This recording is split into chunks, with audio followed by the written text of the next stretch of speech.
日本列島の中に世界の歴史と未来が投影されているとする日本ひな形論。本シリーズで検証を進めてきた新日本ひな形システムにおいて、今回最も複雑で強力な連動を見せる地盤が浮上しました。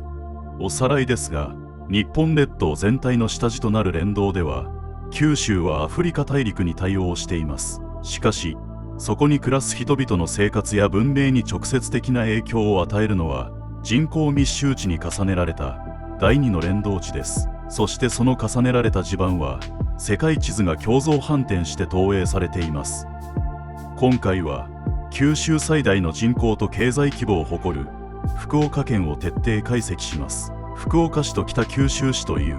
二大拠点を要するこの地に、世界のどの文明が重なり合っているのか、その謎を紐解いていきましょう。まず、ヨーロッパの中心国ドイツと福岡県の地図を並べてみましょう。下地である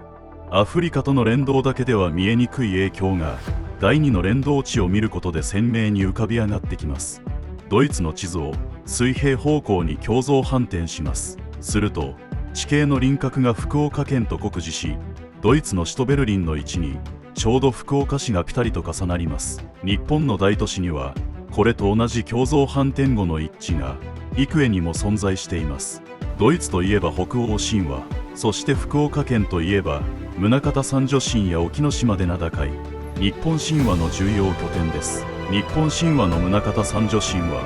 沖ノ島、大島、九州本土に祀られる山中の守護神、対する北欧神話にも運命を司る三姉妹の女神ノルンが存在し、3という整数が一致しています。しかし、北欧神話との一致はここまでです。そこで改めて周辺地図を検証すると、ドイツの隣国オランダが福岡市周辺に変則的に重なり合っていることが判明しました。オランダの土着神話と宗像、沖ノ島の神話を比較すると、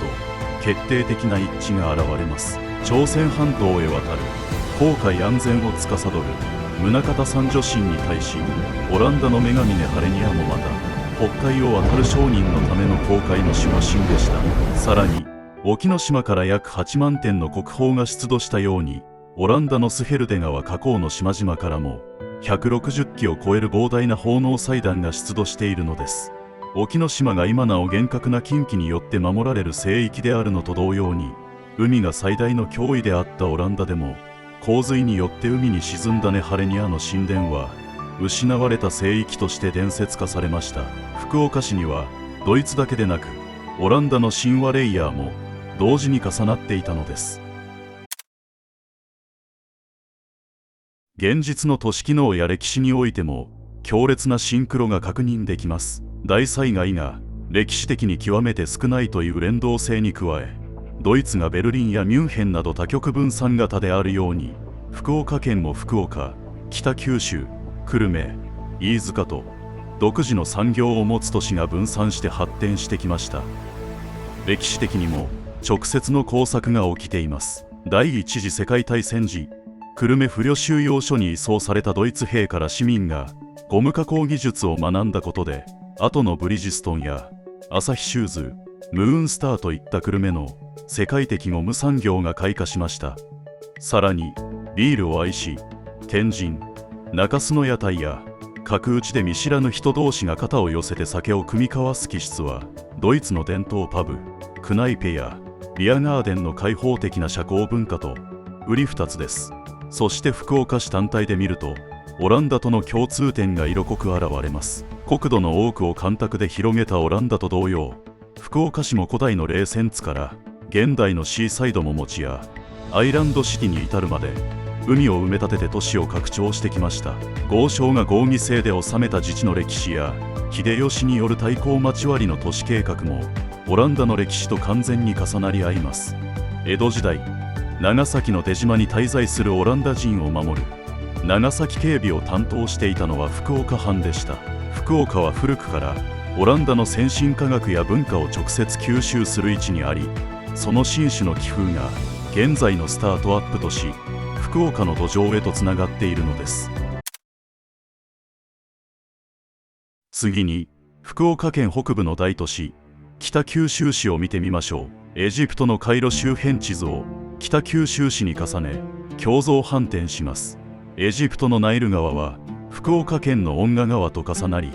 地中海屈指の港湾都市アレクサンドリアの位置に門司港が正確に一致します。北九州市とカイロはどちらも陸路と海路が交差する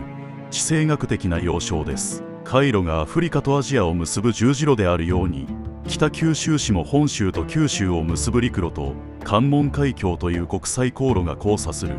結節点です。そして八幡製鉄所が日本の近代化を支えたように、カイロもまた中東アフリカ最大の工業拠点として国を牽引しました。特にドラマチックなのが門司港とアレクサンドリアの運命の一致です。かつての最大級貿易港、明治大正期に日本三大貿易港として栄えた門司港と、地中海最大の国際貿易都市として繁栄したアレクサンドリア。近代洋風建築のレトロな街並み、門司港レトロの西洋建築群と、アレクサンドリア海岸線に残る古いヨーロッパ風ビル街、衰退からの観光地化、物流の主役の座を他都市に譲った後、歴史遺産を生かした観光リゾート都市としてよみがえった軌跡が完全に一致しています。福岡県という得意な土地には、西側の福岡市にドイツとオランダ、東側の北九州市にエジプトが共造反転して重ねられていました。大陸への玄関口として栄え、戦火や衰退を乗り越えて独自の文化と産業を再構築し続ける福岡の底力、それはヨーロッパと中東アフリカの要衝が持つ文明の遺伝子がこの地に二重三重にプログラミングされているからなのかもしれません。次回、新日本ひな形論第8章へ続きます。あなたの住む町の歴史や地形の類似点についてぜひコメント欄で教えてください。